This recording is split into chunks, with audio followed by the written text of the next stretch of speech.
Multiply 1191 by 12 using long multiplication. Start with the ones digit, 2.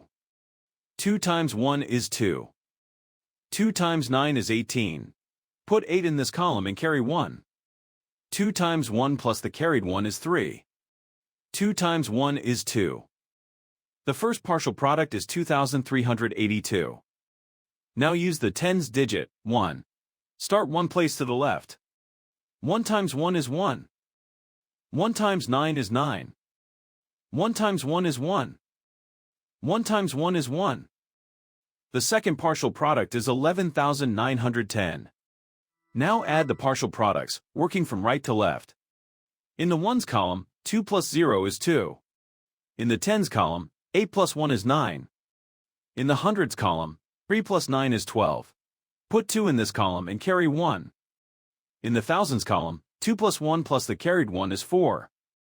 In the 10,000s column, bring down 1. The product of the whole numbers is 14,292. So 1,191 times 12 is 14,292.